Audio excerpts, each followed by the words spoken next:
single men, specifically like blue-collared single men. When are you guys grocery shopping? I got a bad feeling about this. Is it Sundays? I just need to know. I need to know when my chances are better at meeting the love of the second half of my life in the produce section. That's all. One, I want to be there, and then two, I also want to like make sure I put in a little more effort than I currently do on Sundays. So let me know. Quick, get out of here.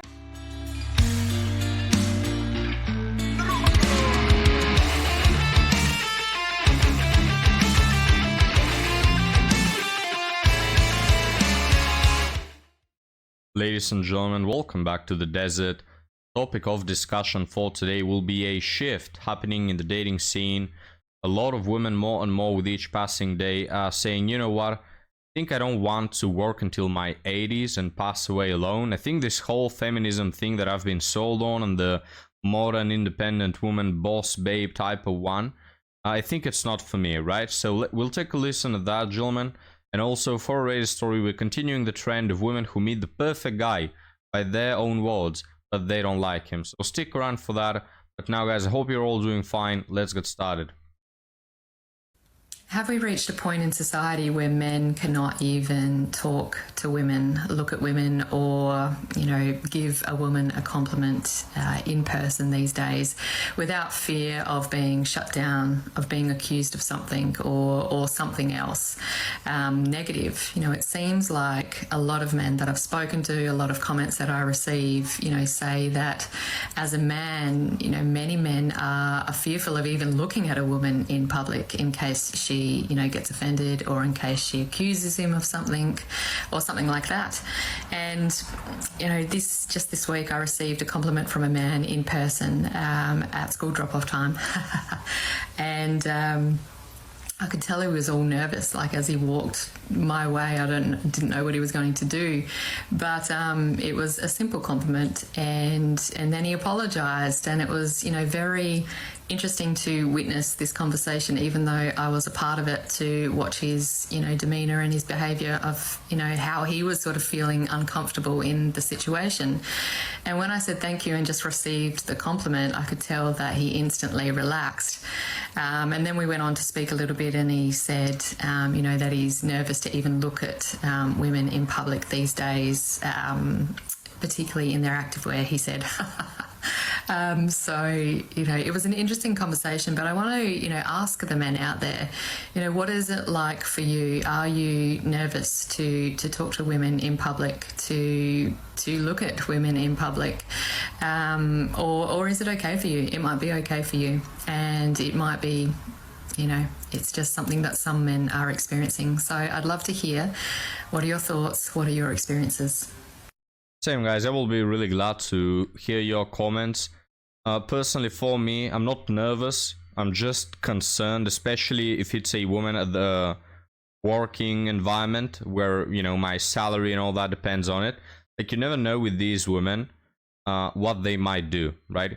You may say an inoffensive joke, but just because that particular woman is emotionally unstable, she can take it the wrong way, make a big drama about it, right? You never know. You can be at the gym, just minding your own business and get accused. If you're the type of guy that sleeps around with these women, you never know the allegations that they might come up with, right? And society always believes women, so they are their own worst enemy, because they have created this scene where there's no incentive really to talk to women, to even be friends with them, to make jokes around them, right? There's no incentive. If there's some positive to it, it becomes a massive risk. So, as mentioned, guys, in the intro, these very women, the bad ones, not all ones, but they are making the scene worse, not only for them, not only for men, but also for the good women. So, with that being said, guys, leave me your opinions about this down below. But now let's move on to another woman. It's so crazy that men and women are so different when it comes to letting the other person know they like them. So I feel like women are very direct more than others. Let me rephrase that, more than others, because at some point, like, I back off a little bit when somebody knows that I like them, but I also give a lot of hints, and I have gone out of my way and giving my phone number away, where I feel like men, they don't take the same approach, and they could have all the signs and women hinting and saying stuff, and they're still like, they just stare. I don't know, it's just so different. I feel like men don't really, a lot of men don't see the signs, or they don't take that approach. Well, guys, I'm not surprised to say that this woman got it absolutely backwards. It's literally the total opposite. Men are the ones who are direct when they like a woman, and they will straight up tell her or ask her out or something direct like this. Women are the ones, like those hints that you mentioned, madam, yeah, we don't see them. We can't read your mind just because you smiled in a slightly different way than you usually do, or just because there's like a 10% increase in the eye-to-eye contact. Yeah, we don't pick on that. All right, it's like there are so many memes about it, guys, where women give these hints that you have to be like a psychologist with 10 years of experience to pick up on them. You're not direct at all right, ladies? These mixed signals and slight changes in the tone of your voice, we don't pick up on that. I don't know, guys, what is your experience? Maybe because of the rejection, I feel, because a lot of times I've been put in that situation where I don't want to get rejected, and we back off. But for the most part, like, I hint a lot, and I sometimes do say stuff, and I get nothing in return. So it's like we're playing games. But that's something that was just going through my mind this morning. Well, guys, again, leave me your experiences down below. But Dan, what is this? Where are the toxic women? Don't worry, guys, we'll get to them. Don't worry. I just wanted to have a different start, okay? This video will probably get less views, but for a change, guys, let's have some peace and quiet, at least for the first half of the video. But now, guys, let's move on to a video titled I Need a Man, Part 35. Part 35 TikToks of this woman begging, just please, guys, commit to me. So let's have a listen, guys. I need a man. Yep. I need a man.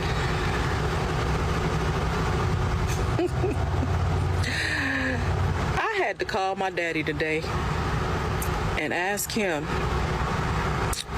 to help me with some money to pay my bills. And it was funny because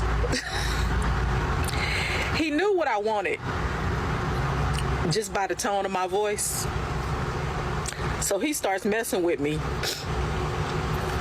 and pretty much starts telling me about all his bills. Because he knew I was calling to ask for some money to pay my bills. He was like, oh, sounding like me, pitiful. Oh, well, all this money I done put out this month, I don't know what I'm gonna do.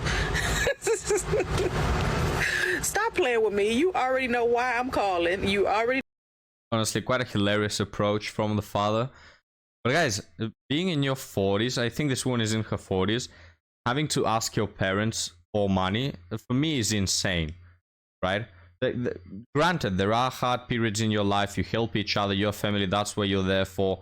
Yeah, that's a whole another topic. But just asking them on a regular basis to, you know, help you exist is just crazy to me. So, there we get the point, guys. She's not looking for a man, alright? She's looking for a provider. She's looking for another daddy. She just wants to replace her dad providing with you. Yeah, she wants you to step into her life and pay the bills, right? So, would you do it, guys? Would you do it? Are you interested by this offer? Let's continue now. You know what I want. Stop playing with me. Anyway, he made me beg for it, y'all. Yep, he made me beg for it. I would much rather be begging a man for it. Begging him for it.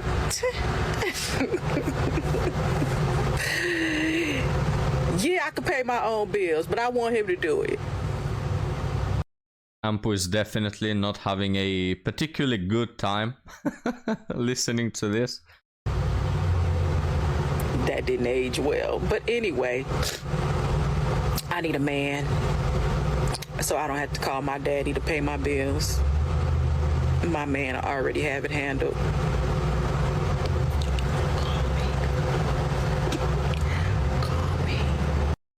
Whoa. And we end with the wink there. Winky, winky face. Call me, boys. Just, you know, come in and start to provide, fix the sink. I need things done around the house. Now, I know I've dismissed you when I was younger, and I probably went for the bad boys, but, I mean, come on, guys. Now, that's a thing of the past, you know? Why don't you just step in, come around, and instead of spending your money for yourself and your hobbies and things that make you happy, come on now, just do that instead for me, all right? Which begs the question, even if you wanted to do this, okay, even if for some inexplicable reason you wanted to just be a charity for some random woman stranger you don't even know, even if you wanted to do that, why would you pick this one in particular, right? You've decided to be a charity for some stranger. Why this one is my question. These women, guys, nowadays, they're expecting men to be Mr. Beast, right? Every man is Mr. Beast, and we have here all the money in the world to give to these people, you know? Crazy, guys. Crazy episode. But I'm toned down, as you can see. No big emotions today. No being dramatic. I have to... It's what my therapist recommended, all right? Or I might end up in an asylum. But now, guys, enough about me. Let's move on to our Reddit article. How do I explain that I don't like him that way? And here in this Reddit article, we're going to find some of the reasons as to why these women end up 30 and single. But this one is 19, so... Me, female 19, and my boyfriend, male 23, have been together for a little over a month, have known each other for a year. He made it pretty obvious that he liked me, and at one point he told me, he's a really nice guy, very attentive and caring, he'll soon have a stable job and overall is nearly perfect. Maybe too perfect, he just isn't my type, so he's not attractive, right? That's the bottom line, he's just not attractive, or... correction, rather, he's not as attractive, because nowadays you can be attractive as a guy, but if you're not as attractive, well, that doesn't count, really. He just isn't my type, but no problem, I thought. I thought that maybe if we spent more time together and I got to know him better, I'd start feeling the same, but I don't. He really likes me, told me many times how every one of my messages make him smile. He said he fell in love the moment he saw me. He worries easily and always offers to take care of me when I'm not feeling well. I'm gonna pause right here just to mention that most of you guys probably started off like this. Alright, now we're all obscene over here, alright? We're all tired of this bullcrap. You know, sweet summer child if you believe in this. But we've all been there. And this is the way, probably your parents taught you, this is the way school taught you, you know, teachers, oh, women, you have to be really attentive and take care of them and, you know, pay attention to detail and flowers and poems and all that. And you do that and you don't get crap, all right? You just take that approach and it leads nowhere. It doesn't pay off.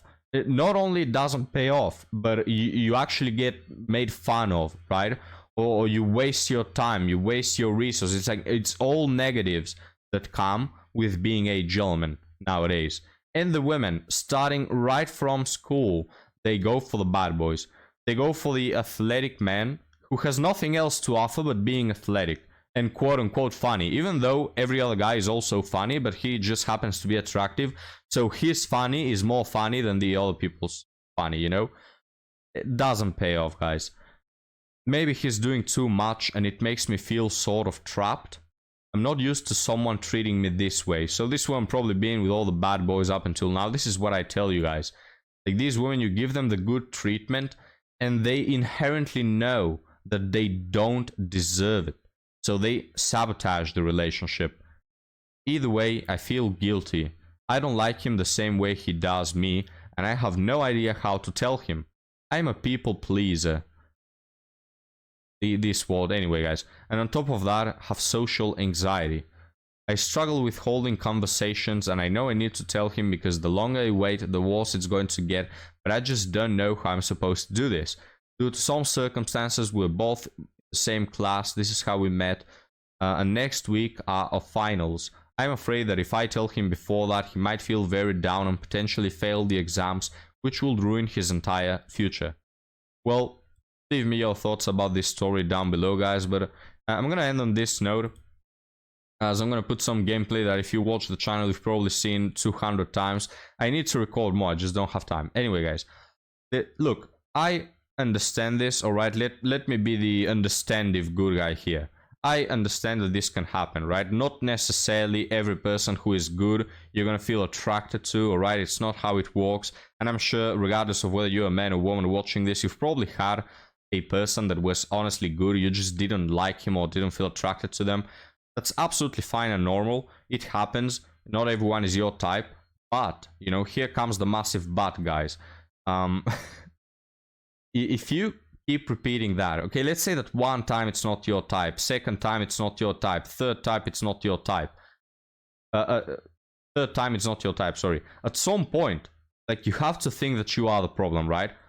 Because there's a very stark difference between women who, oh, this is just not my type, and women who are honestly just addicted to anxiety, all right? They're addicted to chaos, and it's a repellent for them to have a stable, healthy relationship, right? And it's what happens with a lot of these women, guys. This is why there comes a certain age where it's no longer about your type, all right? This woman is 19, so I don't really know, okay? He just could not be her type. But if she goes to 30 and she's still single, then I will find it really hard to believe that it's about her type. Because at 30, guys, these women at 30 that we cover on the channel, they've dismissed men like this by their words, quote-unquote, perfect men, dozens of times, all right? Dozens of times. Like, what are the odds that out of these dozens of men that were willing to sacrifice their lives for you, you didn't like one of them? All right? Like, that's why dating after 30, guys, is a massive red flag. Women who are single over 30, in like over 90% of the cases, are just massive red flags, all right? I don't know if you agree with that. But and this is why I feel no sympathy towards them, because they've met this Prince Charming gentleman type of man that is willing to do everything for them, and it's quote-unquote not their type. Meanwhile, that is not even the worst part. The worst part is that in the meantime, they are entertaining the bad boys. Like, if you were not dating the good ones, but at least, you know, keeping yourself from the bad ones, then we're talking about high standards. But hey, at least that's better than these women, guys, who dismiss the good guys only to go for the bad boys that make them even worse dating prospects. But now, guys, we're gonna finish off the video here. I feel really odd. I didn't get emotional today, didn't get mad, no brain cells lost in the making of this video, guys. I feel quite odd, but that will change tomorrow, so it's good to take a break. Leave me your thoughts down in the comments, guys. Thank you for joining me and Ampu and being part of the discussion, and I'll see you next time. Have a good one.